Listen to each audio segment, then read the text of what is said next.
এক সময় যজ্ঞেশ্বরের অবস্থা ভালোই ছিল। এখন প্রাচীন ভাঙা কোঠাবাড়িটাকে সাপ ব্যাং বাদুড়ের হস্তে সমর্পণ করিয়া খোঁড়ো ঘরে ভগবত গীতা লইয়া কালযাপন করিতেছেন। 11 বৎসর পূর্বে তাহার মেয়েটি যখন জন্মিয়াছিল তখন বংশের সৌভাগ্যশশী কৃষ্ণপক্ষের শেষ গলায় আসিয়া ঠেকিয়াছে। সেই জন্য সাত করিয়া মেয়ের নাম রাখিয়াছিলেন কমলা। ভাবিয়াছিলেন যদি এই কৌশলে ফাঁকি দিয়া চঞ্চলা লক্ষ্মীকে কন্যারূপে ঘরে ধরিয়া রাখিতে পারেন। লক্ষ্মী সে ফন্দিতে ধরা দিলেন না, কিন্তু মেয়েটির মুখে নিজের শ্রী রাখিয়া গেলেন। বড় সুন্দরী মেয়ে। মেয়েটির বিবাহ সম্বন্ধে যজ্ঞেশ্বরের যে খুব উচ্চ আশা ছিল তাহা নহে।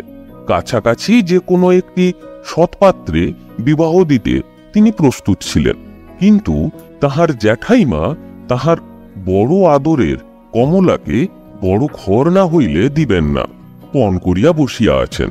তাহার নিজ হাতে অল্প কিছু সঙ্গতি ছিল, ভালো পাত্র পাইলে তাহা বাহির করিয়া দিবেন স্থির করিয়াছেন।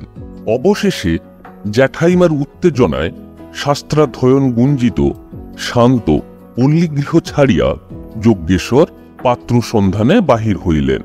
রাজশাহীতে তাহার এক আত্মীয় উকিলের বাড়িতে গিয়া আশ্রয় লইলেন। এই উকিলের মক্কেল ছিলেন জমিদার গৌর সুন্দর চৌধুরী। তাহার একমাত্র পুত্র বিভূতিভূষণ এই উকিলের অভিভাবকতায় কলেজে পড়াশোনা করিত। ছেলেটি কখন যে মেয়েটিকে আসিয়া দেখিয়াছিল তাহা ভগবান প্রজাপতি জানিতেন, কিন্তু প্রজাপতি চক্রান্ত যজ্ঞেশ্বরের বুঝিবার সাধ্য ছিল না। তাই বিভূতি সম্বন্ধে তাহার মনে কোনো প্রকার দুরাশা স্থান পায় নাই। নিরীহ যজ্ঞেশ্বরের অল্প আশা, অল্প সাহস। বিভূতির মতো ছেলে যে তাহার জামাই হইতে পারে এ তাহার সম্ভব বলিয়া বোধ হইল না। উকিলের যত্নে একটি চলনসই পাত্রের সন্ধান পাওয়া গেছে। তাহার বুদ্ধিশুদ্ধি না থাক বিষয় আশয় আছে। পাস একটিও দেয় নাই বটে, কিন্তু কালেক্ট্রিতে ৩,২৭৫ টাকা খাজনা দিয়া থাকে। পাত্রের দল একদিন আসিয়া মেয়েটিকে পছন্দ করিয়া ক্ষীরের ছাঁচ, নারিকেলের মিষ্টান্ন ও নাটোরের কাঁচা গোল্লা খাইয়া গেল। বিভূতি তাহার অনতিকাল পরে আসিয়া খবর শুনিলেন। যজ্ঞেশ্বর মনের আনন্দে তাহাকেও কাঁচা গোল্লা খাওয়াইতে উদ্যত হইলেন, কিন্তু ক্ষুধার অত্যন্ত অভাব জানাইয়া বিভূতি কিছু খাইল না। কাহারও সহিত ভালো করিয়া কথাই কইল না, বাড়ি চলিয়া গেল। সেই দিনই সন্ধ্যাবেলায় উকিলবাবু বিভূতির কাছ হইতে এক পত্র পাইলেন। মর্মটা এই, যজ্ঞেশ্বরের কন্যাকে তাহার বড় পছন্দ এবং তাহাকে সে বিবাহ করিতে উৎসুক। উকিল ভাবিলেন এ তো বিষম মুশকিলে পড়িলাম। গৌর সুন্দরবাবু ভাবিবেন আমি আমার আত্মীয় কন্যার সহিত তাহার ছেলের বিবাহের চক্রান্ত করিতেছি। অত্যন্ত ব্যস্ত হইয়া তিনি যজ্ঞেশ্বরকে দেশে পাঠাইলেন এবং পূর্বোক্ত পাত্রটির সহিত বিবাহের দিন যথাসম্ভব নিকটবর্তী করিয়া দিলেন। বিভূতিকে ডাকিয়া অভিভাবক মহাশয় পড়াশোনা ছাড়া আর কোনো দিকে মন দিতে বিশেষ করিয়া নিষেধ করিলেন। শুনিয়ার আগে বিভূতির জেদ 4 গুণ বাড়িয়া গেল।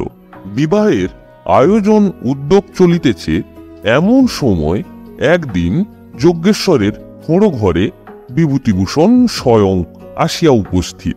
যজ্ঞেশ্বর ব্যস্ত হইয়া কহিলেন, এসো বাবা এসো, কিন্তু কোথায় বসাইবেন, কি খাওয়াইবেন কিছুই ভাবিয়া পাইলেন না। এখানে নাটোরের কাঁচা গোল্লা কোথায়? বিভূতিভূষণ যখন স্নানের পূর্বে রোয়াকে বসিয়া তেল মাখিতেছেন তখন জ্যাঠাইমা তাহার রজত গিরিনিভ গৌরপুষ্ট দেহটি দেখিয়া মুগ্ধ হইলেন। যজ্ঞেশ্বরকে ডাকিয়া কহিলেন, এই ছেলেটির সঙ্গে আমাদের কমলের বিবাহ হয় নাকি? ভীরু যজ্ঞেশ্বর বিস্ফারিত নেত্রে কহিলেন, সে কি হয়? জ্যাঠাইমা কহিলেন, কেন হইবে না, চেষ্টা করিলেই হয়। এই বলিয়া তিনি বাথান পাড়ার গোয়ালাদের ঘর হইতে ভালো ছানা ও ক্ষীর আনাইয়া বিবিধ আকার ও আয়তনের মোদক নির্মাণে প্রবৃত্ত হইলেন। স্নানাহারের পর বিভূতিভূষণ সলজ্জে সসংকোচে নিজের বিবাহের প্রস্তাব উত্থাপন করিলেন।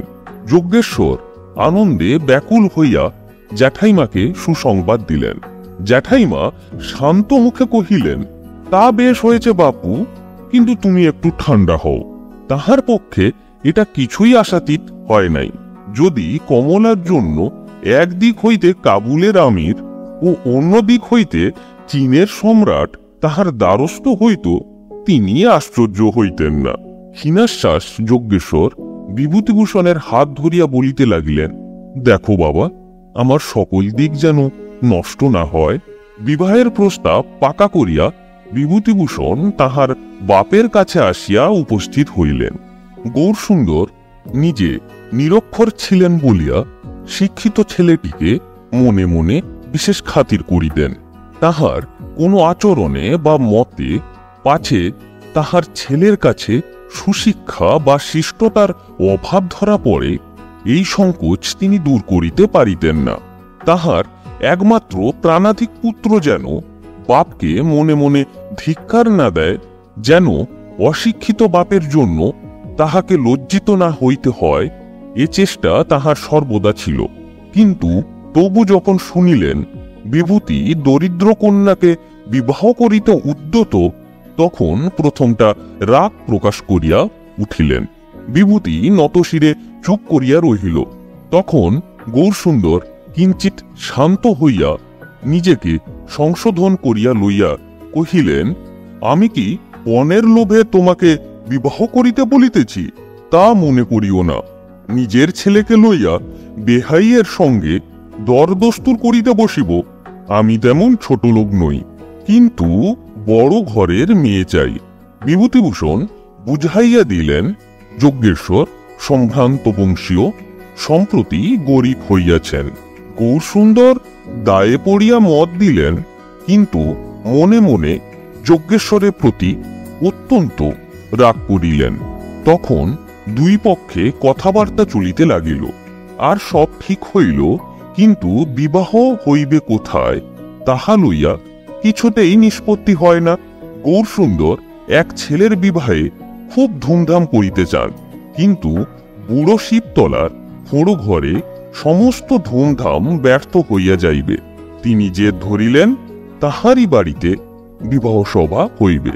শুনিয়া মাতৃহীনা কন্যার দিদিমা কান্না জুড়িয়া দিলেন। তাহাদেরও তো এক সময় সুদিন ছিল, আজ লক্ষ্মী বিমুখ হইয়াছেন বলিয়া কি সমস্ত সাত জলাঞ্জলি দিতে হইবে? পিতৃপুরুষের মান বজায় থাকিবে কি? সে হইবে না। আমাদের ঘর খোড়ো হোক আর যাই হোক, এইখানেই বিবাহ দিতে হইবে। নিরীহ প্রকৃতির যজ্ঞেশ্বর অত্যন্ত দ্বিধায় পড়িয়া গেলেন। অবশেষে বিভূতিভূষণের চেষ্টায় কন্যাগৃহেই বিবাহ স্থির হইল।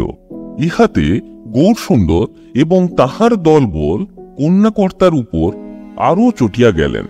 সকলেই স্থির করিলেন, স্পর্ধিত দরিদ্রকে অপদস্থ করিতে হইবে। বরযাত্র যাহা জোটানো হইল তাহা পল্টন বিশেষ। এ সম্বন্ধে গৌরসুন্দর ছেলের কোনো পরামর্শ লইলেন না। বৈশাখ মাসে বিবাহের দিন স্থির হইল। যজ্ঞেশ্বর তাহার স্বল্পাবিশিষ্ট যথাসর্বস্ব পণ করিয়া আয়োজন করিয়াছে। নূতন আটচালা বাঁধিয়াছে, পাবনা হইতে ঘি, ময়দা, চিনি, দধি প্রভৃতি আনিয়াছে। জ্যাঠাইমা তাহার যে গোপন পুঁজির বলে স্বগৃহেই বিবাহ প্রস্তাবে জেদ করিয়াছিলেন, তাহার প্রায় শেষ পয়সাটি পর্যন্ত বাহির করিয়া দিয়াছেন। এমন সময় দুর্ভাগার অদৃষ্টক্রমে বিবাহের 2 দিন আগে হইতে প্রচণ্ড দুর্যোগ আরম্ভ হইল। ঝড় যদি বা থামে তো বৃষ্টি থামে না, কিছুক্ষণের জন্য যদি বা নরম পড়িয়া আসে আবার দ্বিগুণ বেগে আরম্ভ হয়। এমন বর্ষণ 20-25 বছরের মধ্যে কেহ দেখে নাই। গৌরসুন্দর পূর্ব হইতেই গুটিকতক হাতি ও পালকি স্টেশনে হাজির রাখিয়াছিলেন। আশপাশের গ্রাম হইতে যজ্ঞেশ্বর ছইওয়ালা গরুর গাড়ির জোগাড় করিতে লাগিলেন। দুর্দিনে গাড়োয়ানরা নড়িতে চায় না। হাতে পায়ে ধরিয়া দ্বিগুণ মূল্য কবুল করিয়া যজ্ঞেশ্বর তাহাদের রাজি করিলেন। বরযাত্রের মধ্যে যাহাদিগকে গরুর গাড়িতে চড়িতে হইল, তাহারা চটিয়া আগুন হইল। গ্রামের পথে জল দাঁড়াইয়া গেছে, হাতির পা বসিয়া যায়, গাড়ির চাকা ঠেলিয়া তোলা দায় হইল। তখনও বৃষ্টির বিরাম নাই। বরযাত্রগণ ভিজিয়া কাদা মাখিয়া বিধি বিড়ম্বনার প্রতিশোধ কন্যাকর্তার উপর তুলিবে বলিয়া মনে মনে স্থির করিয়া রাখিল। হতভাগ্য যজ্ঞেশ্বরকে এই অসাময়িক বৃষ্টির জন্য জবাবদিহি করিতে হইবে। বর সদল বলে কন্যাকর্তার কুটিরে আসিয়া পৌঁছিলেন। অভাবনীয় লোক সমাগম দেখিয়া গৃহস্বামীর বুক দমিয়া গেল। ব্যাকুল যজ্ঞেশ্বর কাহাকে কোথায় বসাইবেন ভাবিয়া পান না। কপালে করাঘাত করিয়া কেবলই বলিতে থাকেন, বড় কষ্ট দিলাম, বড় কষ্ট দিলাম। যে আটচালা বানাইয়াছিলেন তাহার চারিদিক হইতে জল পড়িতেছে। বৈশাখ মাসে যে এমন শ্রাবণ ধারা বহিবে তাহা তিনি স্বপ্নেও আশঙ্কা করেন নাই। গণ্ডগ্রামের ভদ্র অভদ্র সমস্ত লোকই যজ্ঞেশ্বরকে সাহায্য করিতে উপস্থিত হইয়াছিল। সংকীর্ণ স্থানকে তাহারা আরো সংকীর্ণ করিয়া তুলিল এবং বৃষ্টির কল্লোলের উপর তাহাদের কলরব যোগ হইয়া একটি সমুদ্র মন্থনের মতো গোলমালের উৎপত্তি হইল। পল্লী বৃদ্ধগণ ধনী অতিথিদের সম্মাননার উপযুক্ত উপায় না দেখিয়া যাহাকে তাহাকে ক্রমাগতই জোর হস্তে বিনয় করিয়া বেড়াইতে লাগিল। বরকে যখন অন্তঃপুরে লইয়া গেল তখন ক্রুদ্ধ বরযাত্রীর দল রব তুলিল। তাহাদের ক্ষুধা পাইয়াছে, আহার চাই। মুখ পাংশু বর্ণ করিয়া যজ্ঞেশ্বর গলায় কাপড় দিয়া সকলকে বলিলেন, আমার সাধ্যমতো যাহা কিছু আয়োজন করিয়াছিলাম সব জলে ভাসিয়া গেছে। দ্রব্য সামগ্রী কতক পাবনা হইতে পথের মধ্যে, কতক বা ভগ্নপ্রায় পাকশালায় গলিয়া গুলিয়া উনান নিবিয়া একাকার হইয়া গেছে। সহসা উপযুক্ত পরিমাণ আহার্য সংগ্রহ করা যাইতে পারে বুড়ো শিবতলা এমন গ্রামই নহে।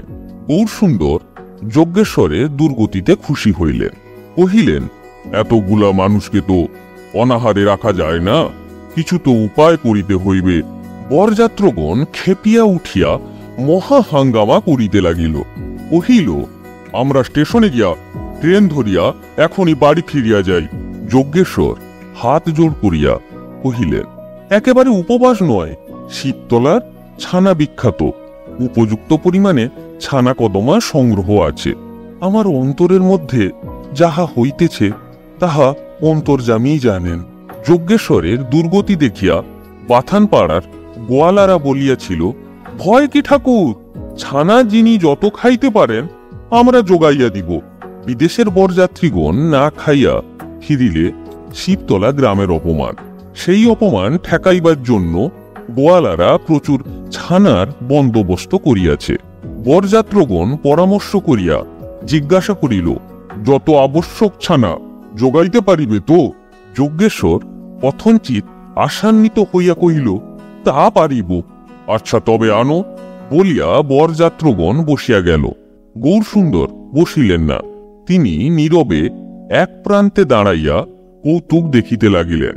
আহার স্থানের চারিদিকেই পুষ্করিণী ভরিয়া উঠিয়া জলে কাদায় একাকার হইয়া গেছে।